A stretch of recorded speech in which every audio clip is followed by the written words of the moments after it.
नमस्कार, स्वागत है आप सभी का उपरीति क्लासेस में। कल हम लोगों ने यहाँ पर कवर किया था गुजरात कोस्ट और कोंकण कोस्ट तक। आज की इस क्लास में हम यहाँ पे कवर करने वाले हैं कन्नड़ तट, या जिसे कनारी तट के नाम से भी जाना जाता है। यानी आज हम पढ़ने वाले हैं कोस्टल प्लेन ऑफ कर्नाटका। ये कोस्टल प्लेन ऑफ जो कर्नाटका है, इसकी शुरुआत होगी गोवा से और इसकी एंडिंग होती है न्यू मैंगलोर पर।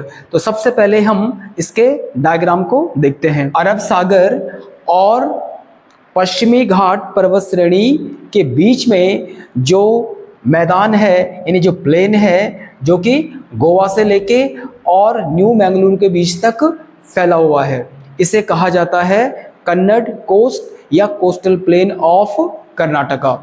इसकी लंबाई 225 किलोमीटर है। कन्नड़ जो कोस्ट है ये कर्नाटक के तीन जिलों में फैला हुआ है।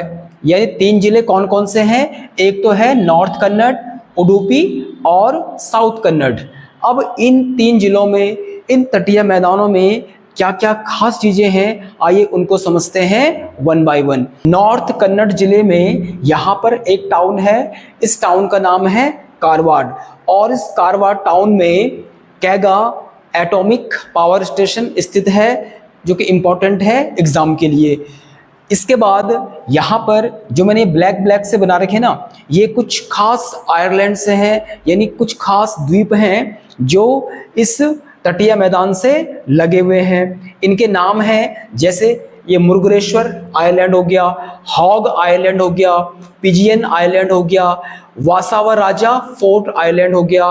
तो ये चार जो आइलैंड्स हैं ये नॉर्थ कन्नड़ जिले में स्थित हैं और इसी कन्नड़ तटीय मैदान से ये लगे हुए हैं।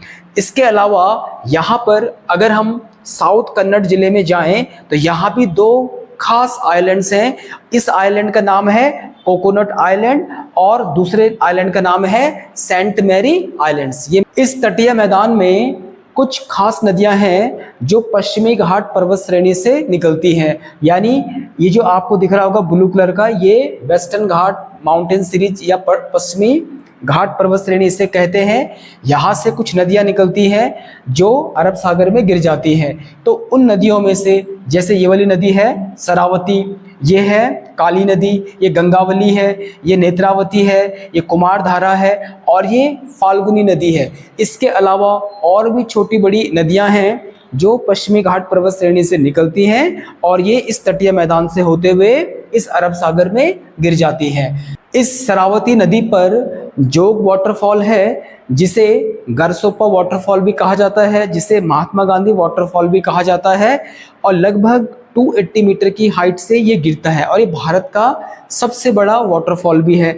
अगर आपसे यहाँ पर क्वेश्चन पूछा जाए कि भारत का सबसे ऊंचा वाटरफॉल कौन सा है, तब आप कुचिकुलम वाटरफॉल आंसर में लिखेंगे, और जो कि कर्नाटक के शिमोगा जिले में ही स्थित है। इस तटीय मैदान में लेटराइट सॉइल पाई जाती है और जो लेटराइट सॉइल होती है इसमें एल्यूमिनियम और आयरन की अधिकता पाई जाती है।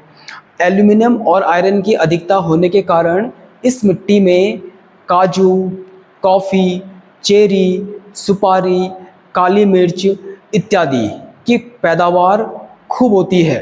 इस तटीय मैदान पर मानसून से पहले जो मानसून पूर्व वर्षा होती है, जिसे प्री मानसून शावर कहा जाता है, उस वर्षा को कॉफ़ी वर्षा या चेरी ब्लॉसम वर्षा के नाम से जाना जाता है।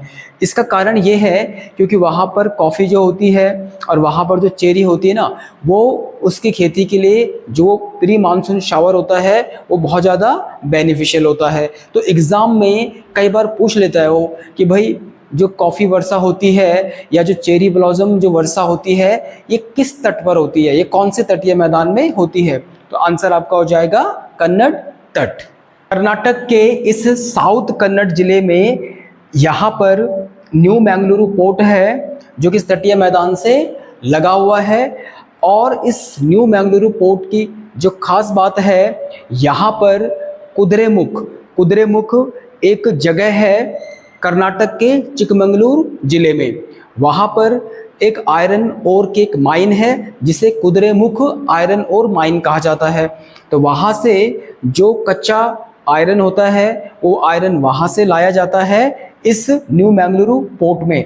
एक बार एग्जाम में पूछा गया था कि भाई जो न्यू मैंगलुरु पोर्ट है यहाँ पर किस माइन से आयरन ओर लाया जाता है और यहाँ से उसे एक्सपोर्ट किया जाता है। तो आंसर आपका हो जाएगा new Mangaluru port.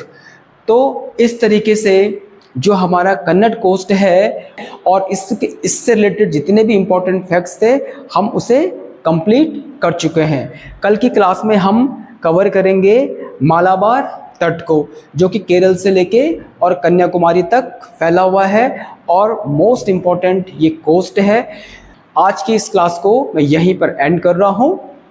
Thank you so much.